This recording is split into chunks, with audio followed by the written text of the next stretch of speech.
Thank you. Thank you very much for those points, and thanks for all these questions. This question that you asked, Navkiran, I'm so glad that actually you highlighted this. There is another volume which came up, which is an edited volume on this. It was edited by Shamsher and Sabah. And recently I was in a book discussion with Shamsher, and he mentioned the same point, because Shamsher also argues this, that the organized politics played a major role in this. Now, with regard to the first point that you mentioned, I think, I don't know, maybe there must have been some communication gap from my side, because I nowhere say that it was not a political movement. In fact, I keep on articulating it that it was a political movement. In fact, the title called Farmer Power is about how it provided a political articulation at a time when actually there was a lack of such vocabulary in Indian democracy. So it was very much political. There is no doubt about it. Yes, when we talk about the role of organized farm unions which are connected with political parties, I completely agree with the point that you made, that yes, I say that actually that wasn't the only case here behind this success. And there are two reasons behind saying that point. One is that if you look at the movements, or what the friend called here spectacle, which there are many such spectacles which are created by organized politics, and I completely agree that movements do need spectacles. You can't have a movement without spectacles. But they couldn't survive for more than 5 days or 10 days. And quite like the example that you shared some time ago, the popular boat club rally, the farmer marching to in Maharashtra recently, and they had marched earlier also, right before this movement had happened. And there was a major protest march. They gathered in Azad Maidan in Mumbai. There was a negotiation with government. Government gave assurance, and then they went back. The same movement happens after 6 years. The same story gets repeated, and then it's settled. Now, I think organized politics has its own limitations. They do articulate issues in a very different way, and they have actually a capacity to give a different direction to a movement. I mean, that's something which we have been in social movements, we also study. That's the difference which Theda Skocpol and many others say, that unless you have a party to govern or lead this kind of movement, it actually fizzles out and it doesn't lead to any concrete, substantial achievement. But can organized politics sustain a movement of this kind for a year? I don't think it can. Now, the reverse question can also be asked, that can the farmer unions, which are otherwise called as new farmer movements, independent organizations, can they sustain a movement for such a long time alone? They cannot. The beauty of this movement was that both realized that they needed each other. Nobody was sufficient alone to create and sustain a movement. And when I'm saying hybridity, that's what I mean it in terms of the agenda, in terms of communication, in terms of space. It actually could create something unique. So when I'm saying it farmer power, that's what I mean, that farmers were able to do something remarkable which political parties were not able to do it. Not only Congress party, but even the left parties, which are otherwise very strong in terms of farmer unions and so on. I think that was a unique thing which it did. So, and I'm still open to that criticism, that whether this could have been sustained and so on. But that's the position that I take in this book. So when I am using the word hope, exactly I'm saying that the hope lies in this kind of politics that it created. It doesn't matter whether it culminated into a movement, it doesn't matter whether it could achieve that. But I think the very idea of this movement in itself was a hope. That's how I look at it. Secondly, yes, I completely agree with that point when you said the role of leadership and its limitations, which was really very challenging. I can't even think how challenging it must have been. And there is a video that came up after the 26th January where it was said that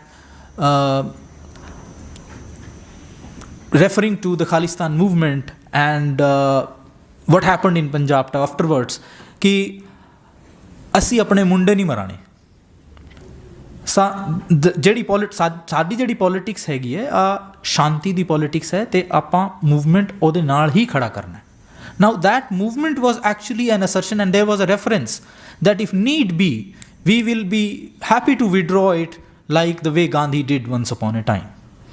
But that was leadership position. And that was some momentum that I saw at that time on Tikri border, when actually there was a lot of confusion because there were people who were not willing to go back. Sure. And then there are others who were asserting that no, we have to stay back, and then the ticket episode happens and it transforms everything. So the challenge for leadership was actually remarkable. And I think that requires a different study, if I would say, how did that happen? But thank you so much for these points, and I think we'll talk more on this issue. Regarding this point, I think spectacle, performativity is an integral part of a movement. You can't have a movement if people don't relate to it, and people don't relate unless they see what is happening. So that is necessary. Now, you are right, there are some groups, spaces, communities which are able to create those. There are others who are not able to do it. I think that's what politics is all about. How do you reach there? So in this movement, this question is raised, why it didn't happen in Bihar? Because they were not able to create that spectacle. I think that's a very simplistic answer to your question, but I think that's something which is crucial. I think, sir, that's all. Thank you. Thank you. Thanks a lot, Navkiran, and so that you still need to write your book. So I hope this inspired you to write the criticism. I can't write the criticism, I'm critical, but only as much as I can be critical. You can write the criticism, he can write. So you guys still need to write your book. There's still space, and I hope you get motivated by these books, because that would be really great. I wanted to say, what you said. This was remarkable, what happened in Muzaffarnagar, no doubt. The Mahapanchayat that took place. Again, that is pretty remarkable. After the same union is part of the communal riots, same union goes there to maafi mangte hai wahan jaake na. They ask, and so there are many things that take place which are we couldn't imagine this politics 6 years into the regime, 7 years in. So I agree, I totally agree. I mean, that's the enthusiasm for writing about for this what happened there. And it's not just that. There are many events which are quite unexpected in the protests. So thank you for saying this, because I wanted to say that. The main thing around when you say grains, what do you mean by grain? You asked the question. So when I talk about grains, I'm looking at wheat, cereals. Availability of food, basically. No. Tell me the names of the grains you mean. Because the first grain you chose is wheat. That is not the grain that grows in India, right? And this is the whole of India. What are the grains that grow in India? What was the basic food of this country before the Green Revolution? How many of you know? Ragi, bajra, sorghum, jawar. Rice, black gram. No, and any wheat and any rice were wild wheats and wild. So we have rice in Punjab along the riverbank. Nowhere else is there rice. There was rice. It was historically, there's been rice. Where there is water, you can grow rice. Where there is no water, you don't grow rice. Where there's no water, you don't grow wheat generally in this kind of climate. It's not suitable for wheat growing, other than the wheat that gets imposed.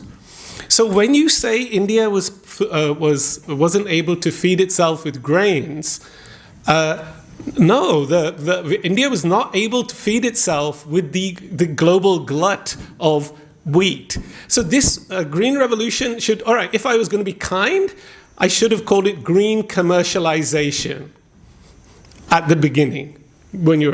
So where does this take place? It takes place in areas where there's been mandi system in northwest India since the British colonial time. This starts in colonialism with the canal colonies.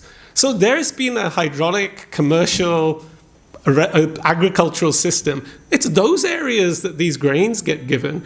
If we're worried about like people not having sufficient food in Bihar, go to Bihar and do something in Bihar. The failure in Bihar, according to this research, is because of a commercial cash crop failure, not because of lack of grains in the rest of India and whatever is considered grains. I mean, we always have to be very careful. There's famine going on in Calcutta in the 1940s. In Punjab, people are super wealthy, making money from the Second World War. It's about distribution, like very important. It's about distribution and what you consider what you want to invest in. And why does India invest in wheat? Nothing to do. Like these guys have to start. People don't grow wheat here. It's not what people generally have grown. They do in Punjab. They have since the 1880s. Mexican seeds came there. But they don't in like most of the country where there was that food hunger. So I think your question, and why I'm being like this, is that your question is the ideological position I'm trying to challenge. So there was nothing in your question which for me wasn't an ideological question, which is why I ask you about grains. All the other points you wanted to make, you need to question what your starting ideological position is. And then I can talk. So yeah, if you have a green ecocide, I'm being provocative. It's an ecocide now. But it was commercialization. It wasn't addressing hunger. This is a complete ideological claim. You might say to me, this was a correct ideological claim. TK. But then I want you to get look at the evidence and provide the evidence, because the research that I found doing this kind of was pretty, and these are all from like either American or British universities. No Indian university has produced a thesis criticizing the Green Revolution in relationship to this fundamental ideological claim, because that's related to nationalism. Like, let's be honest. It's like, I was brought up in England. At the age of 14 and 15, the Green Revolution was the way in which India got saved from hunger in my geography textbook. There was a book in my geography textbook, and I was very proud because it had something on Punjab. I'm sitting there. So these claims are part of a kind of way of imposing commercial agriculture. Where do all of the fertilizers come from? India stops importing food grains. It starts importing fertilizers. And then it imports machinery. And then it imports, So the bill for import-export only changes from food grains to something else. It's not a net benefit. But this position you have to think about. So then your questions can be a little different, actually. Yeah.